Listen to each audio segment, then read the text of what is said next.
Hi, I'm Lizzie O'Halloran and welcome to video 2 in our Calm Parenting Workshop series. So in our first video we talked about that calm parenting, the importance of it, how important it is for your life. We talked about the motherhood paradox and how that the conflicting ideas and all these influences can really impact how you feel about yourself as a parent and really dent your confidence and your self-esteem. So one of the things I asked you to do is to really start to think about, how can I clean that slate? How can I start to really think about, starting from a new point and being the person that I really want to be, the mum that I dreamed I was going to be before I became a parent. The other thing we spoke about was about the mistakes, the common mistakes that mums make, and about how your mental and physical health is so important for you to be the person that you really want to be as a parent, to be able to parent effectively. So one of the things we're going to talk about today is, one of the things I often hear mums talking about is, I don't have any passions.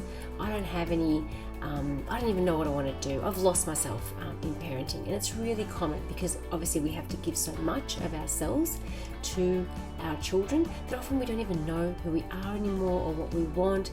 How do I even begin to look after myself if I don't even know what I want anymore? Because I've been so focused on being a parent to my kids that I've lost my identity and my passions. So one of the things I'd like you to do, and I'm going to send out a little form that you can fill out, or you can just do this on a piece of paper when you're ready, is I want you to make a list of some of the things that perhaps you used to like before you became a mum, some of the things that you really loved doing, that you were really passionate about, some of the things that got you excited before you became a parent. It can be simple things like, I used to love going for walks, bushwalking, or I used to love going to the movies, or I used to love reading crime novels, or I was part of this great book club, but I just don't get time to do that anymore. Or I was part of this life-saving club that we used to go every week and do heaps of volunteer things. Or I used to just love doing heaps of drawing and painting. Or what was the things that you loved to do? And what used to get you excited at work if you were working before you became a parent? What are the things that you used to like? I used to love getting organised, for example, or creating events, or whatever it might be. So I want you to think about all those things that you used to like. Then I want you to make another list that says, what are the things that I don't do anymore?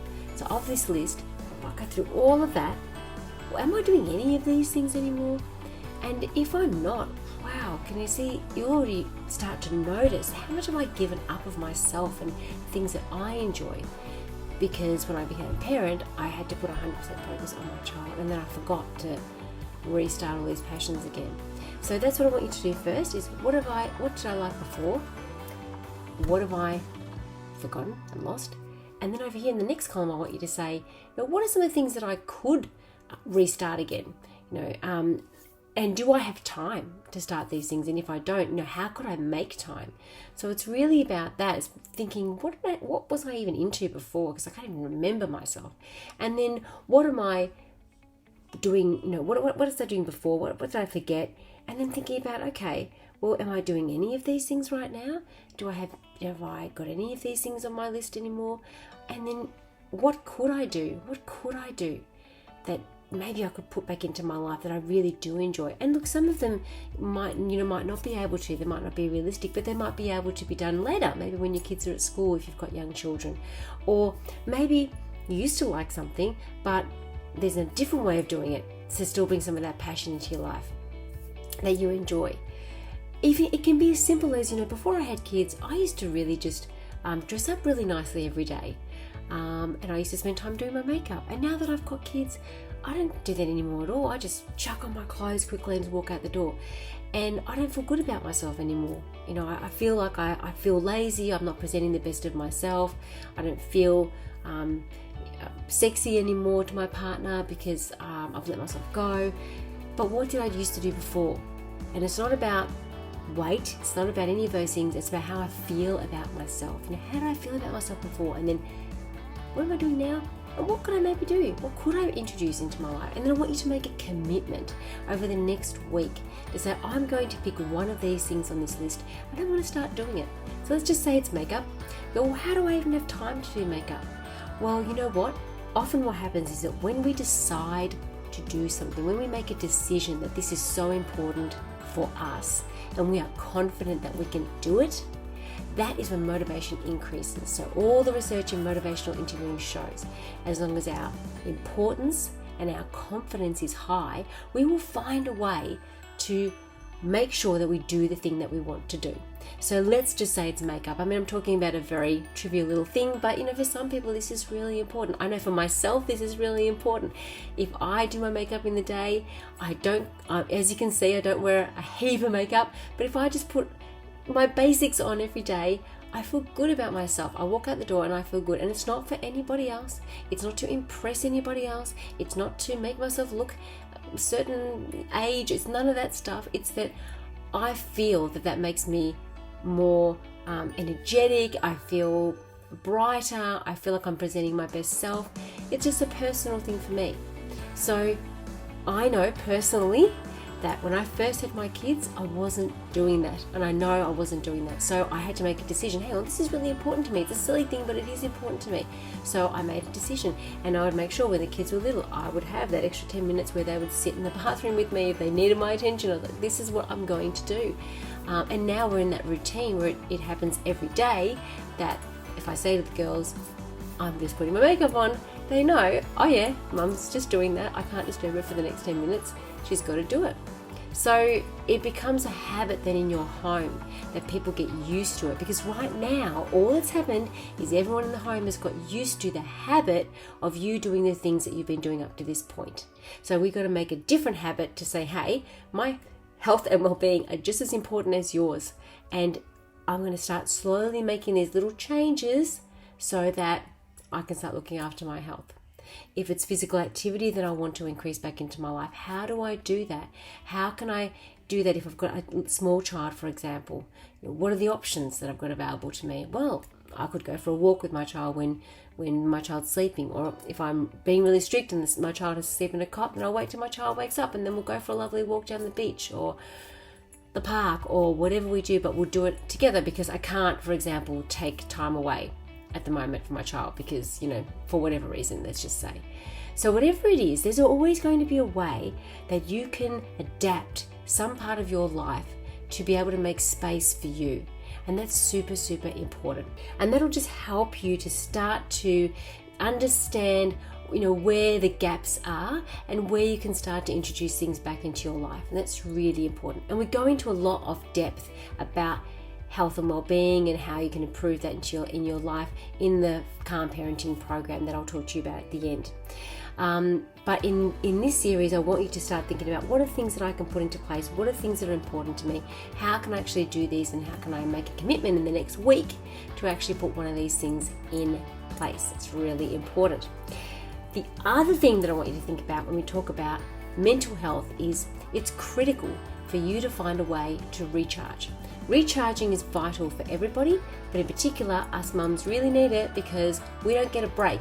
And often mums make a joke, even if you're working, I work from 9 to 5, clock off, and then I start working from 5 to 9. So, and that one makes us more tired than the first one often. So it's a sort of a running joke of working mums that we don't get to clock off, and stay at home mums, same. It's the same thing. Instead of clocking off and clocking on, you're just always on. So it's important to go, how do I actually get that time for myself to recharge? And I was talking to a client today and she said, I don't even get 1 minute. I'm not even getting 1 minute. And she's a 3-year-old who needs a lot of her time. But there are ways, we spoke about, okay, we need to start a routine, and a routine's really important. But before we start the routine, we have to first understand how we operate. So one of the critical things to understand about yourself is, are you an introvert or are you an extrovert? Now, an introvert and extrovert, it's a bit of a confusing term really, because we're not talking about, are you someone who is shy and reserved and doesn't want to talk to anybody, or are you a boisterous person that goes out and is social? That's a small part of it. In this scale, we're talking more about, how do I recharge my energy? So if you're someone who's more of what we call an introvert in the it's really on the Myers-Briggs scale. You might have heard of the Myers-Briggs scale. If you're someone who is what they call an introvert on that scale, it's more about you regaining energy by having to have some time to yourself. So, you need to go to a quiet room and read or watch a show or just have a cup of tea or a cup of coffee. It's just basically time away to recharge, and then you have energy again to continue on being social and so on. So it's not about being antisocial. It's not about not wanting to be with people. It's about how do I regain my energy. If you're an extrovert, you're the opposite. In order to recharge, you need to talk to people. You need to be with friends or be in a job where you are dealing with lots of people. That helps you to be get more energetic and fire up even more and get more excited about things. And so it's really important to understand that about yourself. Also, great to understand this about your partner if you're in a relationship, and also great to understand this about your children, because often you'll see someone that's an introvert will come home from school and just need some time in their room for a little bit to just recharge. And what can happen is the family can say, oh, why aren't you even talking to me? You just go straight into your room. You don't even talk to anybody. But if you understand that your child is more of an introvert and needs to recharge because they've been at school all day, talking to these kids all day, and to teachers and being on all day, they need some time to recharge in order to then come back to life. You can have conversations about that. Say, yep, sure, go and have your time and then come out in an hour and we'll have a chat about your day and so on.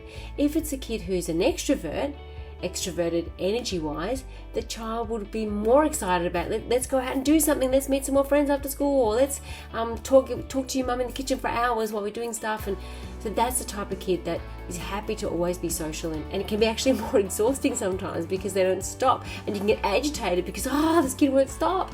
But the kid needs to do that in order to recharge. So the same as you need to understand that about yourself. How do I need to recharge? Do I need half an hour a day where I sit down, watch my own show, or watch something, a documentary, or I sit here and read a book, or I just need time to, or just sit there and meditate, or whatever it is, but I need that time for me? Or do I, the opposite, need to be with other people, socializing, talking? Do I need to talk to a friend? Do I need to be active in a group? What do I need in order to then recharge and feel good about myself to be able to then keep going? So again, it's about making that commitment in your life. And I've spoken to parents about this before. So I had a mum just recently who was saying, I'm a single mum, I get no time to myself, I'm exhausted after a long day at work, I pick up my child from childcare and I'm just yelling and screaming because I've had it, I'm wrecked. And I know I'm doing the wrong thing, but I can't help myself. So then we spoke about it, and I said, you're absolutely having no time for you. We worked that out. There was no time for her in her day, particularly during the week. So we said, okay, well, when you come home from work and picking up childcare, you talk about what the routine's going to be. So you talk about saying, okay, mummy needs 30 minutes of my time. And she was an introvert, so she needed time. She'd been all day talking to people. She needed time to herself for that 30 minutes. So they talked about it, and they worked out an activity that he could do, 30 minutes, an activity that she could do for 30 minutes that they could be either doing in the same room if he really needed to be with her, or in a separate room where he was safe and comfortable. And that way they would get their time. He would also have time to be unwinding on his own, playing and so on. And after that, she had so much more energy just after that 30 minutes of just her own time, and she looked forward to that every day now, to be able to come and have a relaxing time with her child. So that's the thing that she'll look forward to now, and that's the thing that's already hearing from her that it's already starting to work. It's only early days and done for a couple of days, but it's already having an impact on her. It's having an impact on her son. It's having a much better impact on their relationship because they're actually talking, they're happy. She's not being aggressive with him because her expectations are that he should just be quiet because she's exhausted. But now they've both recharged, and now she actually even has more energy to play with him afterwards, which before, no way, she was wrecked. Whereas now she can sit with him and play with him and do something together. And in fact, if you need to, you can use that as a reward. Hey, I just need this time to myself, but afterwards we're going to be playing Lego together, or we're going to read special books, or I'm going to give you a special bath and we're going to play songs, or whatever it is that the child loves. That's the idea. Have your time, have your child's time. You need to recharge, and that's exceptionally important for your mental health. And then the physical side of it is more about going, okay, well, let me think about, what our lifestyle is. Let me think about what's feasible in terms of healthy eating and how can I put some of this into play. So this is really important to start to think about what is important for you in terms of healthy eating and what's feasible, what's reasonable that you could do in terms of your lifestyle and how busy you are and how much you have available in terms of resources in your area, whether someone can help you with healthy eating meals. But how do I actually start to ensure that I'm eating healthy too? And this is really critical. So one of the easiest ways to start to think about healthy eating is to focus on being clean. And there's a whole clean movement out there which you can go down lots of different rabbit holes. But if you want to start on something very, very basic and very, very simple, it's first of all making a decision that you want to be a healthy person, and that's critical. So I want to be a healthy person, both inside and out. That's me, and I'm going to become that person, and just making a decision from today. That's it. Again, line in the sand. I'm going to be a healthier person. So that's first the decision.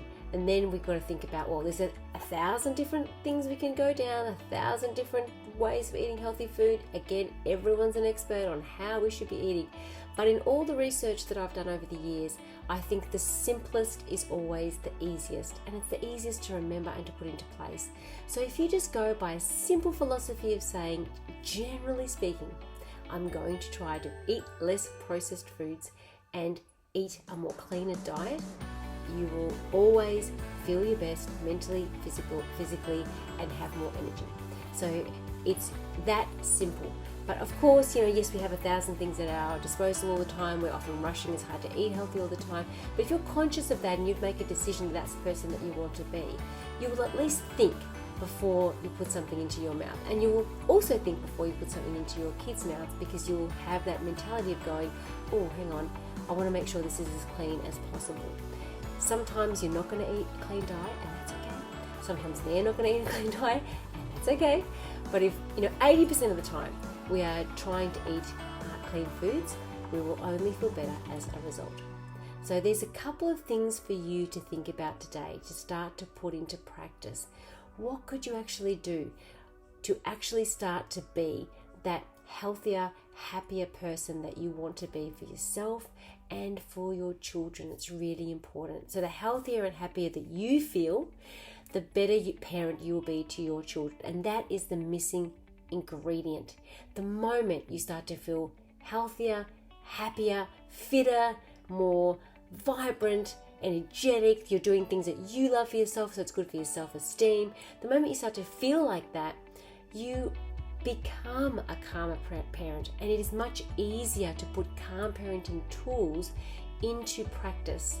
And that is what video 3 is all about. Some of the calm parenting tools that you can actually put into place to be a better parent. But we couldn't talk about that from the beginning, because this is what so many calm parenting programs do. They give you all these great tools to be a calm parent, which is fantastic, and they do work well, but you can't put them into place if you don't understand that motherhood paradox and why you're feeling the way you feel. And then if you don't actually decide and make a change to feel good about yourself. Because the minute that you are much more consistent with yourself, of course, then you parent much more consistently with your children, and you're much calmer because you're feeling good about yourself. You don't take things so personally, you don't get so upset about things because you feel good about yourself. So these are all the things to be considering. So I look forward to the next video where we talk about calm parenting tools and how to put them into practice. But remember, if you have any questions about anything that we've spoken about today, send an email through to info@helpfulmums.com with a heading My Question, and I'll be selecting a few questions to answer first thing in the morning. I look forward to seeing you then.